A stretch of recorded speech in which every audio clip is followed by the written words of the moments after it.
Nós estamos no mês mariano e não poderia faltar um vídeo falando sobre mamãe. Então hoje eu quero conversar com vocês a respeito da origem desse mês que nós chamamos de mês mariano, né? A origem da nossa devoção de no mês de maio atribuir a ser o mês de Maria. Então eu gostaria de dar os avisos para vocês antes de começar. Primeiro que eu estou sem celular, então vocês não vão conseguir falar comigo. A segunda é que eu tô gravando com a câmera frontal, então vocês precisam ter paciência, porque nem sempre eu vou estar olhando para a câmera. Então eu posso estar olhando aqui para a tela, outra vez para a câmera, então eu vou estar mudando a direção do olhar. E outro aviso é para vocês curtirem esse vídeo e compartilharem bastante, porque como eu estou sem celular emprestado que eu tô gravando, e aí eu não vou ter como estar divulgando, então vocês podem fazer isso para mim aí, por gentileza. Então sem enrolar muito, vamos lá. Todo bom católico sabe que no mês de maio nós temos uma devoção mais assídua, porque esse é o mês da nossa mãe Maria. No entanto, a gente celebra isso todo ano e a gente para pouco para se questionar. Então parei para me questionar e resolvi fazer um vídeo sobre a origem de maio ser o mês mariano. Se você pesquisar na internet, você vai ter várias explicações ao longo da história, né, que são bastante coerentes, né? Então eu vou tentar dar uma resumida para você saber a origem e poder explicar quando alguém lhe perguntar. Inicialmente, né, muitas páginas católicas atribuem uma tradição que veio de origem pagã. Como assim? Por exemplo, na mitologia grega, o mês de maio, né, o equivalente ao mês de maio, seria um mês dedicado à deusa da fertilidade, né, Ártemis. Na cultura romana pagã, esse mesmo mês seria dedicado para outra divindade pagã, que é a deusa Flora Mater. As duas divindades têm em comum o fato de ser atribuído a elas a questão da fecundidade. Ora, nós somos católicos cristãos. Para nós, Deus é a causa e explicação de tudo, né? Nós não acreditamos nesse negócio de divindades, de mãe terra, de coisas do tipo. Para nós, Deus é o autor, e se as coisas funcionam dessa forma é porque Deus as ordenou assim. Então, o que é que isso pode ter a ver com a nossa fé de ter no mês de maio o mês mariano?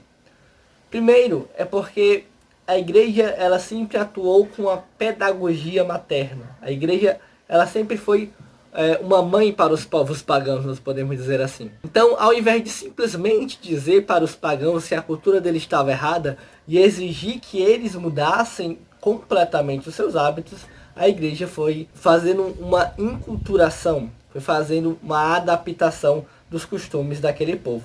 Veja bem que isso não é uma adesão à cultura pagã, não é aderir à idolatria deles, mas de forma pedagógica, assim como Deus agiu no Antigo Testamento, você pode conferir isso lendo, a igreja também agiu com os pagãos. É claro, a igreja não poderia permitir que as pessoas dissessem que estavam aderindo ao catolicismo e continuar tendo os mesmos costumes de antes. Então, tinham esses dois impasses, né? Nem poder suprimir de uma vez o costume pagão e nem permitir que eles fizessem esse sincretismo. Então a igreja pacientemente foi aos poucos substituindo essa idolatria, esse paganismo, por uma devoção à Nossa Senhora, que no fim é uma forma de nós exaltarmos o nome do próprio Deus. Antes que os protestantes nos digam que nós estamos colocando Maria como uma divindade. Não. Quando nós atribuímos a Maria uma característica de fecundidade, nós não estamos dando mérito diretamente a ela. Porque Maria ela tem essa característica de uma fecundidade, mas é uma fecundidade divina. Uma fecundidade que está presente no mistério da encarnação do Verbo.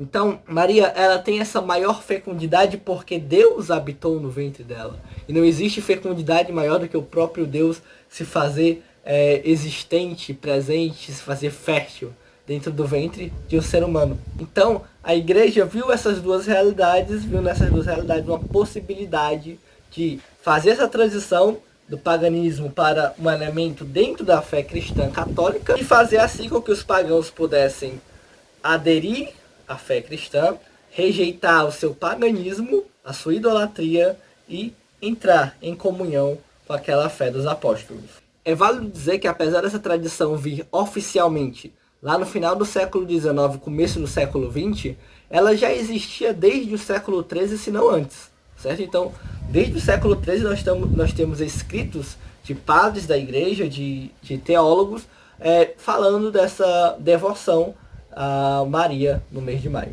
Por que que isso veio a se concretizar no final do século XIX e começo do século XX?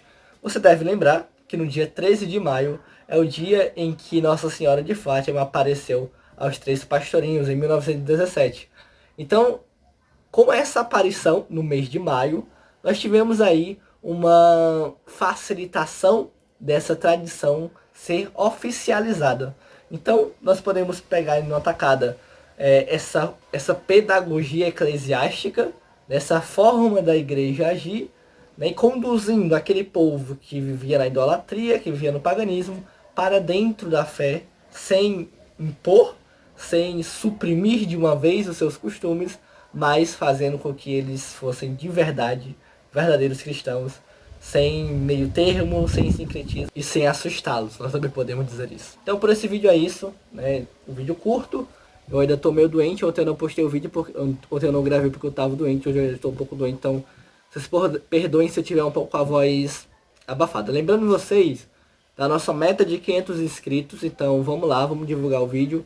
Lembrando a vocês que eu estou sem celular, então vocês podem fazer a divulgação por mim, por gentileza. E é isso, que a paz e a graça esteja com todos, e até o próximo vídeo assim que possível.